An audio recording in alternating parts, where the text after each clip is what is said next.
Chers auditeurs, bonjour. Monseigneur, bonjour. Bonjour Alban.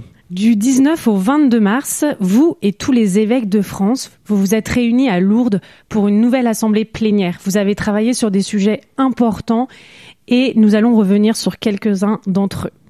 Tout d'abord, vous avez réagi au projet de loi sur la fin de vie à travers un communiqué intitulé « Ne dévoyons pas la fraternité ». Qu'est-ce qui vous a poussé à publier ce communiqué pendant l'assemblée plénière ? En fait, on se rend compte actuellement dans les nombreux débats que les raisonnements éthiques s'appuient sur des erreurs, des manipulations de langage. Il y a par exemple une manipulation de langage dans l'utilisation du terme fraternité. Alors les évêques ont estimé qu'appeler loi de fraternité un texte qui ouvre sur le suicide assisté et l'euthanasie est une tromperie. Donc les évêques invitent à ne pas dévoyer la fraternité. Ils ont voulu exprimer leur grande inquiétude, leur profonde réserve à l'égard du projet de loi annoncé sur la fin de vie. Pour nous, toute vie humaine doit être inconditionnellement respectée, accompagnée avec une authentique fraternité. Alors nous constatons d'ailleurs que les soins palliatifs ont fait d'énormes progrès. Ce sont ces soins qu'il faut promouvoir selon nous. D'ailleurs, le Conseil consultatif national d'éthique a fait de la généralisation des soins palliatifs la condition éthique préalable à toute évolution de la loi. Donc il y a un impératif d'humanité, de fraternité, à soulager la souffrance et c'est ce qui fait la motivation des soignants, par exemple. D'ailleurs, nous constatons qu'un grand nombre de soignants sont opposés à cette loi, qui fondamentalement pervertit l'essence même de leur métier. Alors, les évêques estiment que finalement notre pays, la France, mérite mieux qu'une aide active à mourir. Ce qui est premier, c'est l'aide active à vivre. Concernant la lutte contre les abus dans l'Église, vous avez décidé de renouveler le mandat de la présidente de l'INIR et de lancer une réflexion sur un dispositif de reconnaissance et restauration pour les victimes adultes. Pouvez-vous nous en dire un petit peu plus ? Alors oui, ça a été un des grands sujets de notre assemblée, parmi d'autres. Le suivi de ce que nous avons mis en place depuis 2021 pour lutter contre les violences sexuelles dans notre Église, pour reconnaître aussi les personnes victimes, offrir à celles-ci la possibilité d'un chemin de réparation, pour réformer aussi les éléments structurels, culturels qui ont rendu possible ces faits et surtout leur impunité. Nous avons donc entendu un rapport détaillé des activités du tribunal pénal canonique national que nous avons mis en place il y a un peu plus d'un an. Nous avons aussi entendu l'état des lieux du fonds CELAM qui nous aide à collecter toutes les sommes nécessaires à toutes nos opérations de soutien, de réparation des victimes. Et puis, on a entendu l'état des lieux de l'INIR, l'instance nationale indépendante de reconnaissance et de réparation. Donc cet état des lieux nous a été présenté par sa présidente, Madame Marie Derain de Vaucresson. Alors c'est un dispositif structuré qui maintenant est vraiment en place.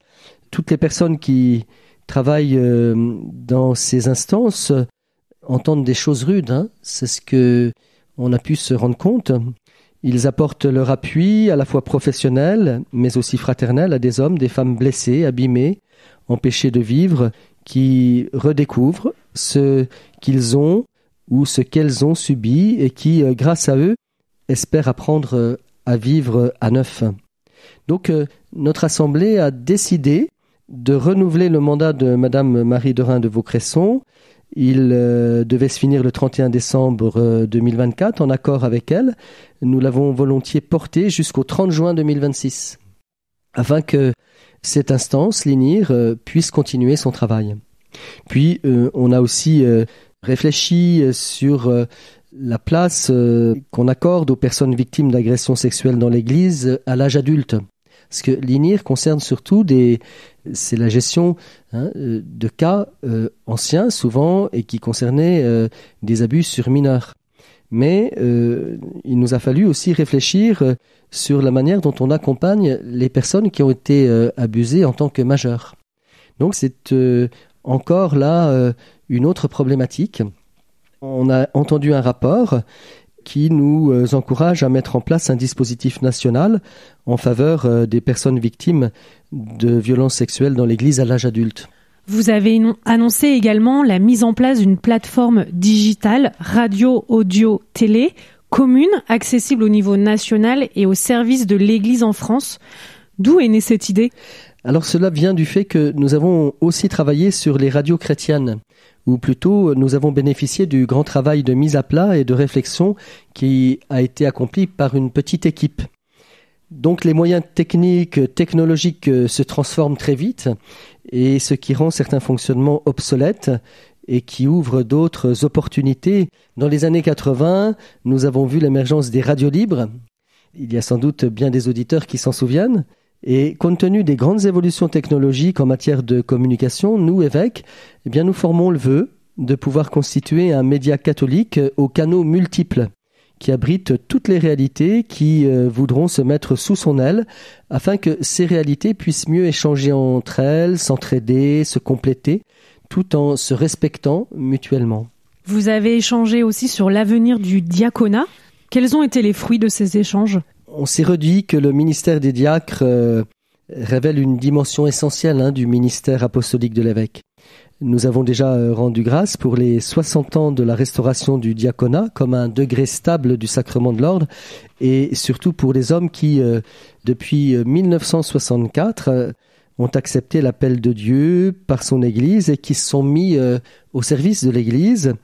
Nous rendons grâce aussi pour les femmes des diacres qui, durant des décennies, ont soutenu leur mari et l'ont aidé à vivre à la hauteur de son ordination. Pour les enfants de diacres qui ont accompagné de près ou de loin leur père, engagés dans cette aventure. Alors dans notre diocèse, nous avons 34 diacres actuellement. Alors certains diront peut-être que c'est beaucoup. Pour moi, ce n'est pas assez. Nous avons aussi bien entendu besoin de prêtres. Donc, il nous semble important de donner aux diacres de nos diocèses des missions claires. Ça a été redit. Il faut peut-être qu'on soit plus clair dans la manière dont on confie des missions aux diacres, qui respectent vraiment l'identité du diacre. Voilà, donc on a pu échanger aussi avec des diacres qui étaient présents. Ils étaient une dizaine avec leur épouse. Et on a eu des moments d'atelier. Ça a été des moments très riches autour du diaconat. Merci Monseigneur pour ces différents retours sur l'Assemblée plénière des évêques de France. Mardi dernier, c'était votre première messe chrismale en tant qu'évêque du Mans. C'est l'un des plus grands rassemblements diocésains puisque tous les fidèles de la Sarthe étaient invités à y participer. Nous y avons vécu plusieurs moments forts et notamment le renouvellement des promesses sacerdotales. Pourquoi les prêtres renouvellent leurs promesses à ce moment ? La messe chrismale, c'est un moment très fort de l'année liturgique. Vous l'avez dit, il y avait beaucoup de monde dans la cathédrale. Quasiment tous les prêtres et les diacres étaient présents, même les plus âgés. Et tous ont renouvelé leur engagement durant cette messe. C'est prévu, c'est une tradition dans l'Église. Chaque année, les prêtres et alors maintenant les diacres renouvellent leur engagement, leurs promesses faites à l'évêque le jour de l'ordination. Alors quel beau témoignage de fidélité nous donne-t-il, en particulier les plus âgés. Donc je remercie vivement RCF qui a retransmis sur les ondes cette messe. Elle a pu être entendue par un grand nombre de fidèles. Et puis durant cette messe, j'ai béni les huiles qui serviront toute l'année. L'huile qui sert à signer les confirmants, à oindre les mains des prêtres à leur ordination, les églises, les autels pour leurs dédicaces. L'huile qui sert à préparer et disposer les catéchumènes au baptême, ou encore l'huile qui sert à soulager les malades au moment du sacrement des malades. Donc à travers toutes ces onctions, finalement, le Seigneur dit sa proximité avec son peuple et chacun de ses membres. Donc Dieu aime son peuple et nos liturgies procèdent de cet amour inconditionnel de Dieu pour chacun. Et souvent, c'est à travers le sacrement donné par le prêtre aussi que se vit cette proximité avec Dieu qui est auprès de ceux qui souffrent, de ceux qui marchent, de ceux qui se convertissent. Donc c'est pour ça qu'on lit souvent renouvellement des vœux, des promesses des prêtres. Et puis les prêtres sont là pour la bénédiction des différentes huiles. Il y a 3 huiles différentes parce que souvent ce sont eux qui utilisent les huiles. Et demain, samedi saint, a lieu l'onction des catéchumènes à la cathédrale à 10h. Pouvez-vous nous expliquer quelle est la signification de cette onction ? L'huile symbolise la force. Loin de l'huile des catéchumènes, les futurs baptisés deviennent de véritables lutteurs de Dieu à côté du Christ. Donc emplis de force, ils sont prêts à lutter contre l'esprit du mal chaque jour. Mais n'oublions pas aussi que c'est notre vocation de baptiser chaque jour. Chaque jour, nous avons à lutter contre le mal, contre tout ce qui divise, tout ce qui finalement contredit la dignité humaine. Merci Monseigneur et merci à vous tous qui nous écoutez. Nous vous disons rendez-vous dimanche matin dans vos boîtes aux lettres mail pour découvrir en vidéo le message de Pâques de Monseigneur Villemain. Et cette année, c'est entouré des chrétiens de tous les âges et des 4 coins de la Sarthe que Monseigneur Villemain vous donnera son message. Pour le recevoir, bien entendu, il faut être abonné à la web lettre du diocèse. Et si vous ne l'êtes pas encore, c'est très simple, il suffit de vous rendre sur le site du diocèse et de vous inscrire via l'onglet web lettres. Merci et à bientôt.